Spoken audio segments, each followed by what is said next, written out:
Welcome to the Great Detectives of Old Time Radio. From Boise, Idaho, this is your host, Adam Graham. If you have a comment, email it to me, box13@greatdetectives.net. Follow us on Twitter at Radio Detectives and become one of our friends on Facebook, facebook.com/Radio Detectives. Before we get started, I do want to encourage you to nominate the program at podcastawards.com. Tomorrow is the last day. If you've not submitted a nomination for us in the entertainment category, please do so, podcastawards.com. Every nomination counts, and it really does help to grow the show. All right, well, now it's time for today's episode of yours truly, Johnny Dollar. The original air date is May the 17th, 1959, and the title is The Twin Trouble Matter. From Hollywood, it's time now for... Johnny Dollar. Johnny, this is George Reed. Well, hiya, George. What's troubling Floyd's of England this time? Johnny, one of our clients, only quite frankly, he's far more than just a client. Oh? Yes, his life is being threatened. Oh, George, you know I hate these bodyguard assignments. Every Johnny, time I handle one of them, it ends up with my own life being in danger. I fully realize that. Yeah, one of these days, my luck may run out. Oh, heaven forbid.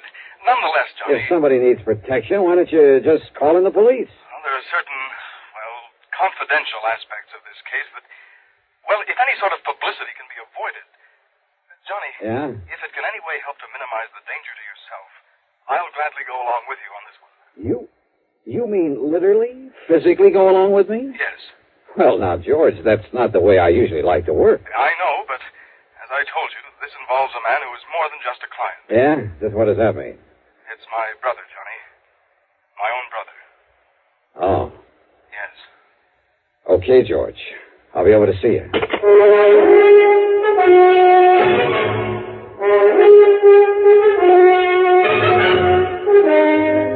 Bob Bailey, in the exciting adventures of the man with the action-packed expense account, America's fabulous freelance insurance investigator. Yours truly, Johnny Dollar.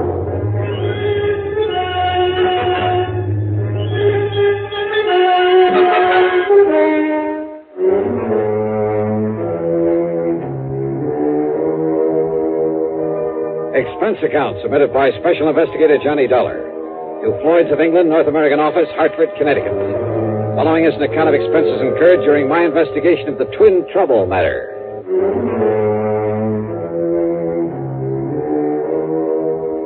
Expense account item 1, $1.20 for a taxi over to George Reed's office at Floyd's of England in downtown Hartford.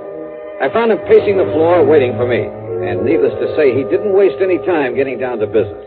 As I told you over the phone, Johnny, this matter involves my brother, my twin brother, Adam. Oh, you're a twin? Yes, we're identical in every way, except perhaps for our manner of speaking. Why is that? Well, you see, Adam completed his education at the University of Dublin, whereas I stayed on in England, then did postgraduate work over here. Oh, I see. About 18 years ago, Adam and his wife came here to the United States. Is he also with some branch of Floyd's of England? No, Johnny. Adam owns a small brokerage office down in Newark, New Jersey. He lives in a nearby town called Upper Montclair. Say, tell me, has this business of his anything to do with the threat against his life? Everything, I'm afraid.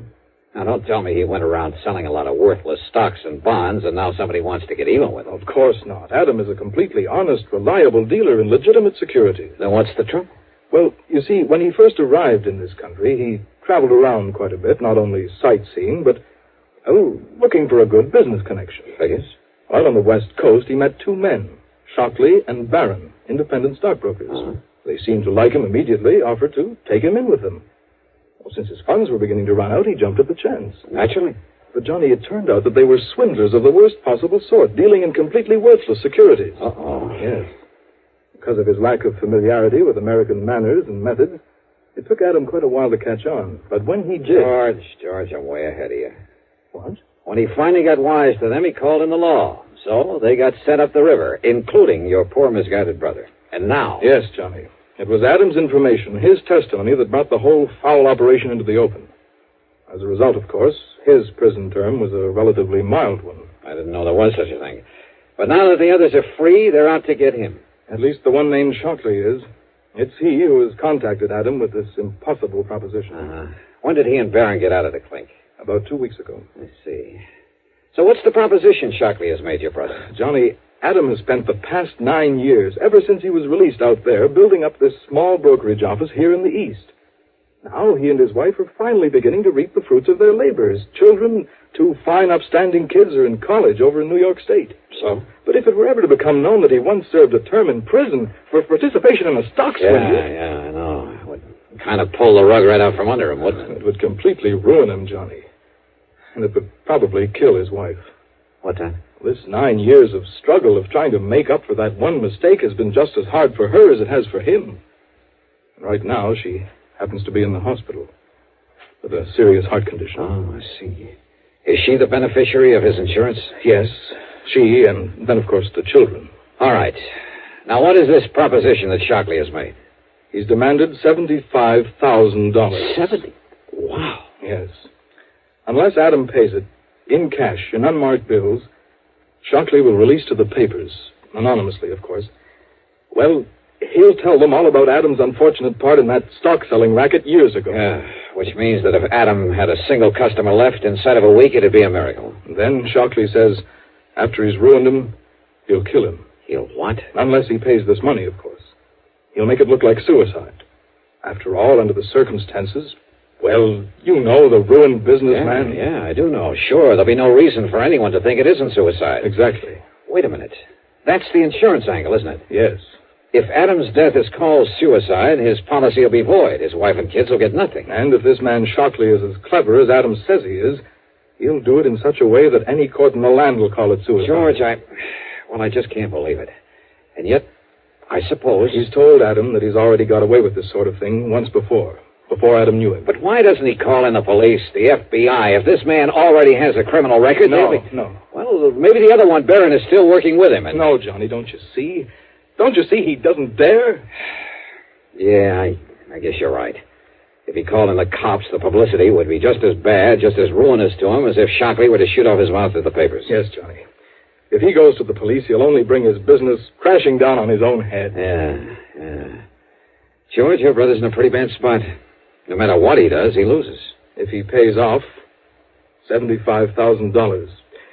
But who knows whether that one payment would be the end? Well, of course it wouldn't. But if he doesn't, don't you see it means not only his business, his wife, his children, but his own life? I know. If it were me, alone, a bachelor with nobody else to think about. But with Adam, Johnny, he couldn't do it. He might as well cut his own throat. So we'll have to do something about it. What, Johnny? What can we do? George, I wish I knew. It was obvious this was to be more of a personal affair than business, in spite of the insurance policy involved. So for once, I decided to forget padding out the old expense account. Okay, then. Item 2, $4.35, a tank full of gas for my own car. It was after business hours by the time we got down to Jersey, so instead of trying to catch Adam Reed in his office, George phoned ahead and we went directly to his home on Highland Avenue in Upper Montclair. George stood beside me when the front door was open, and you know something? It was like looking at George in a mirror. Yes, can I... George! Even their clothes were alike.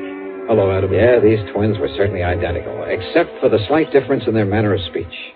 Adam, this is the man I told you about on the phone. The man I hope can somehow help you. Johnny Dollar. Yeah, how are you, Mr. Reed? And excuse me for staring. Oh, it's quite all right, Dollar. Quite understandable. And please call me Adam, if you don't mind. Sure. But so help me, I've never seen two people look so much alike. You know something? What, Johnny? What are you thinking? Just a wild, crazy idea, Adam. George. This perfect similarity might... No, well, we'll see. Well, now, wait. Maybe you have an idea there. No. Look, George, forget all about it. Come on, let's go inside where we can talk about this thing. I'm in complete agreement, Dollar, because we have no time to waste. If there's anything you can do about it. Why do you say that, Adam? I've heard from Shockley again. Oh? When? This morning, after the last time I talked to George. He called me at the office. I'm afraid I didn't get as much business done today as I might have liked. Then I left as early as I could. I went to the bank and called on my wife at the hospital. She's very seriously ill, sir. Yes, so I understand. I've not yet had the heart to tell her about this whole ungodly affair. And I can't say that I blame you. And yet, what difference would it make? Whatever happens, whatever this man does to me, it's bound to affect my poor... my darling Oh, it's a terrible thing, Dollar. Now, this phone call today. Yes. Shockley says that he's coming here tonight. Tonight? Yes. Uh-oh, with my car out front. Well, that's why I stopped at the bank today. He says he must have $10,000 as a sort of down payment, as evidence of my good faith. 10,000. Well, I say that he won't get it. Oh, now, wait a minute, George. No, Johnny. I tell you, I won't let Shockley get away with this. George, if he please. comes here tonight and demands that money, I'll kill him rather than let Adam give him a single Now, cent. listen, will you? I told you, Johnny, with me it doesn't mean a thing. But with Adam, his wife, his children... You think he'd come in here with my car out front? If he does, I want to be ready for him. Give me your gun, Johnny. George. This whole rotten thing has gone too far. I tell you that if I have to in order to stop it, I'll... No, Adam, wait. Is there an extension phone? In the next room, in the library. Good. But, Dollar, if it's Shockley and he hears you pick it up... He won't, if we do it right. Now, wait till I call to you, then pick it up immediately. I'll do the same on the other end. Yes, all right, Dollar. Can you hear me? I can hear you. All right. Now. Yes? Are you alone, Adam? I'm alone, Shockley. You haven't called in the police. You know as well as I do what that would mean. The publicity. I'm glad you realize that. But I don't trust you, Adam. What? So instead of my coming to your home, you're going to meet me. You've got the 10,000 for me. I have.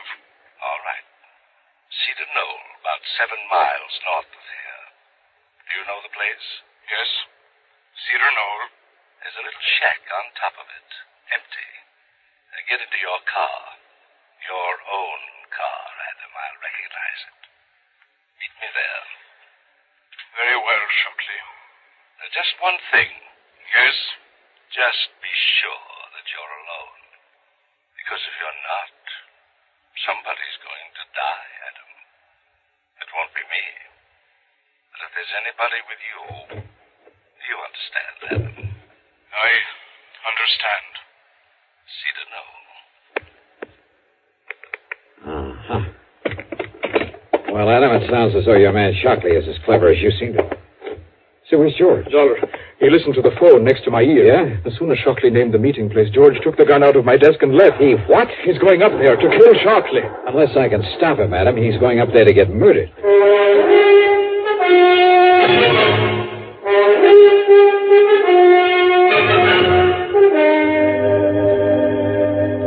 Where is it, Adam? The Cedar Knoll, where Shockley will be. Here, Dollar. I can show you on a map. Here. It's 15 or 16 miles from here. Huh? Shockley said it was only about 7. Then he must have been somewhere along the way when he called. That means he'll get there long before George can. Yes. Look now. Here it is on the map. Yeah, I see. Straight up 23 and west of Pompton Plains. Yes. All right. Now, George took your car. What kind is it? That little coupe I saw out in the street? That's it. Oh, fine. There are 10 million of them on the highway, all alike. What's the license number? Well, come on. I don't know. I don't remember it. Then, Adam, all I can do is try to get there before George does. Before he gets himself killed.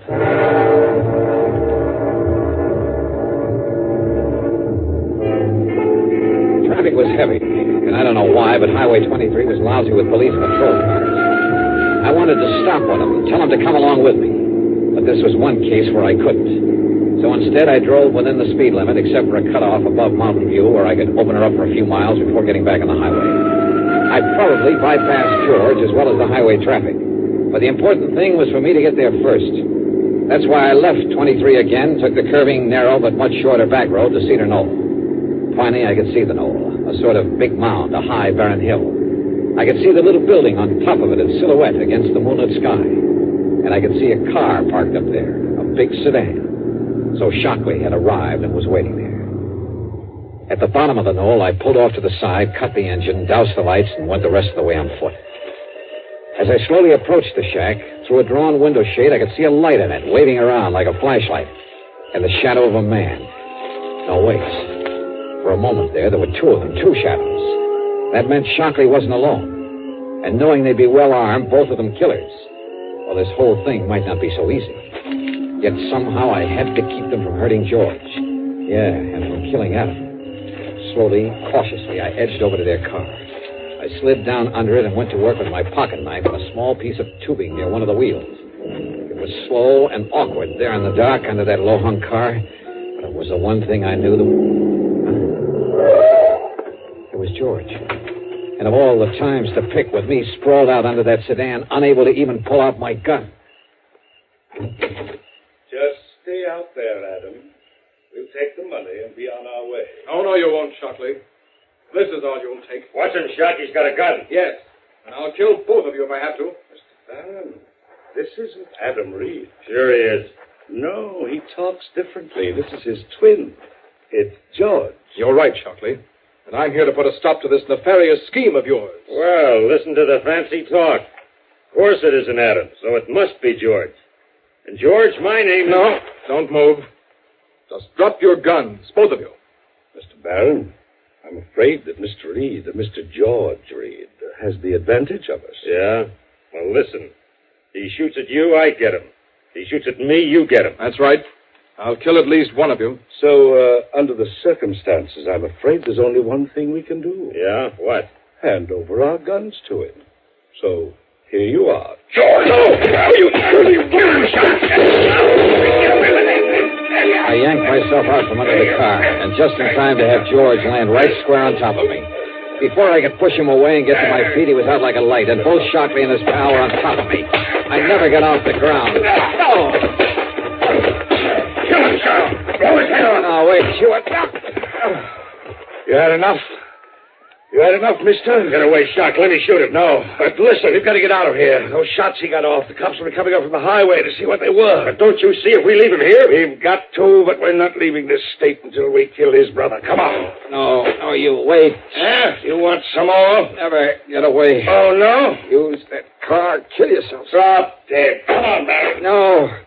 Listen. Yeah, you listen. Oh! Come on, Barry. Okay. Take the back road down the hill. Yeah, I'll just not go too fast.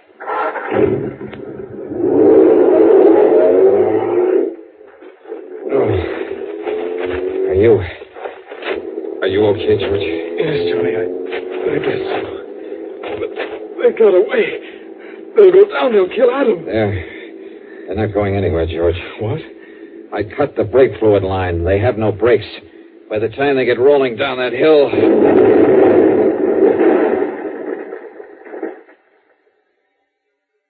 Good heavens. No, George. They're not going anywhere.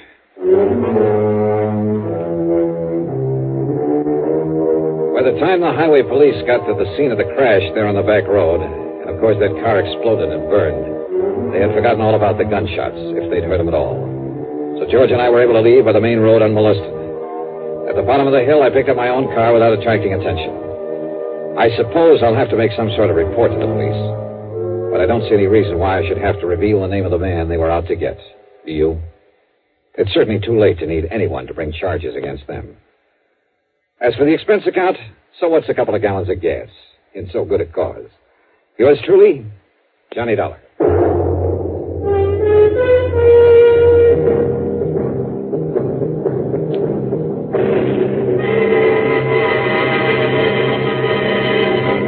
Now, here's our star to tell you about next week's story. Before I do, I just want to say thanks to all you good people who write in to tell me how much you like the show. It may seem like a little thing to you, but it means a great deal to all of us. Believe me, I'll answer your letters just as fast as I can get around to them. But you'll just have to be patient if it takes a little time. Now, as for next week, well, I suggest you read The Cask of Amontillado by Edgar Allan Poe. Then join us, won't you? Yours truly, Johnny Dollar.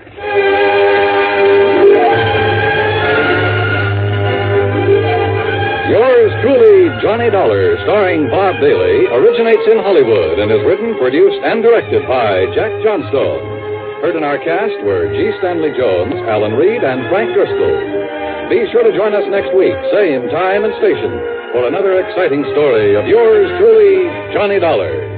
This is Dan Coverly speaking. Frank Lovejoy stars in a hair-raising psychological thriller, A Friend of Daddy's, as suspense follows next on the CBS Radio Network.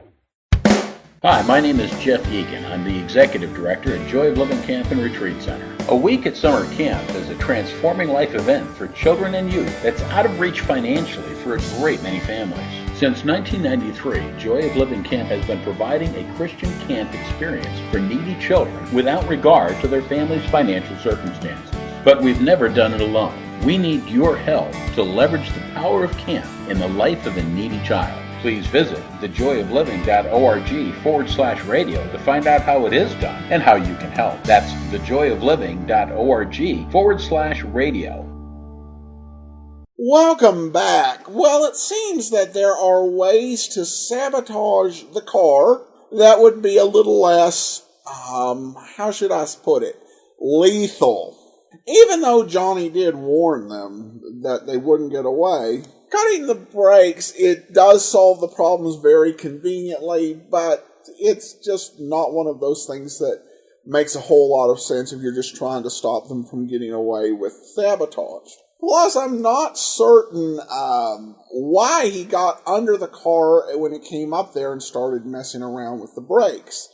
Maybe it's because Jack Johnstone told him that later on in the story, the brakes would need to be cut in order to solve the story's problem. That's about the only reason I can think of, as opposed to getting a drop on the two with his gun, or waiting for George to show up and being in a position when he's not quite under the car. So a little bit of a few logical problems on that episode.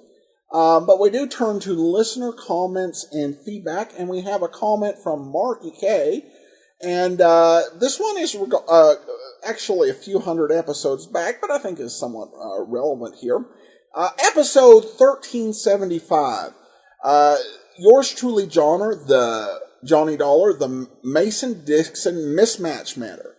Wait, what? I was about to cry foul. Johnny ending an episode without all the loose ends tied up? And then I heard him mention next week's episode. Ooh.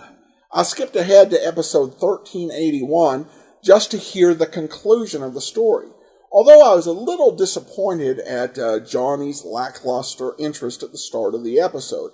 One thing I've noticed with the 5-part series, there's a lot more room for twists in the story. These half-hour episodes are good and they pack a lot in, but it has to be pretty straightforward and somewhat predictable. Margie, I think there's definitely some truth to that about the half-hour episodes. I will say regarding that specific episode, the Mason-Dixon mismatch matter, Johnny was sent out there for one purpose as an insurance investigator, and he fulfilled it. There was still an unsolved murder that when he had ascertained a question of identity, but that he left to the police. That wasn't really his job in this case.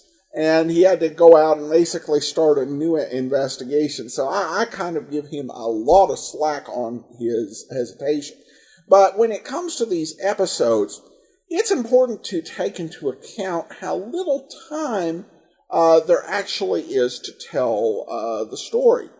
And it's a lot less than even the regular Golden Age programs. If you had a program and there was no commercial sponsorship, you'd have about 25 or 26 minutes to tell the story. Just less, they'd throw in a public service announcement, some credits, and music. And you'd have about 23 or 24 if you had a commercial sponsor. Today's episode cut out a lot of the extra stuff, and we essentially have a story that's only 18 minutes and 44 seconds in length, and that covers the completeness of the story. And with that sort of story, you do have to be very, very straightforward. And let's be honest about Johnny Dollar. Johnny Dollar is not so beloved because it's got the most complex, brilliantly written mysteries. Rather, people love Johnny Dollar because of its continuity, because of the great characters, and all those quirky little moments in it. And that's really what Johnstone capitalizes on. It is really hard to take this limited length and produce, great mysteries. Probably the best example of somebody working with that isn't in the golden age of radio, but is in the radio revival with Adventures of Harry Nile.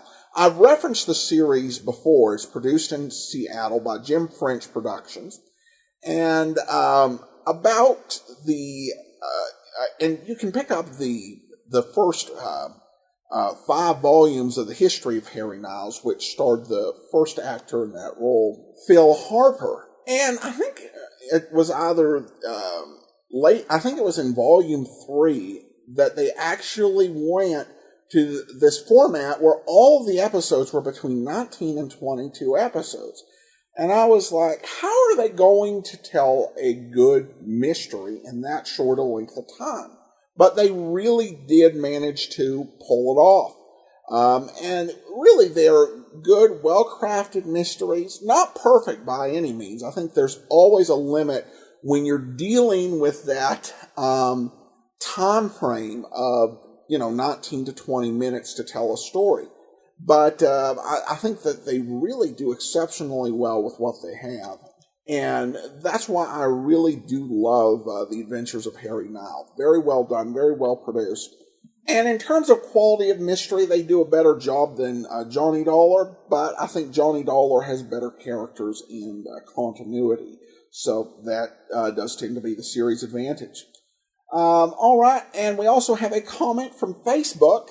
And then we do have a comment on Facebook from Elena regarding the Frisco fire matter. She says, anyone else keep picturing Fred Flintstone every time you heard Alan Reed?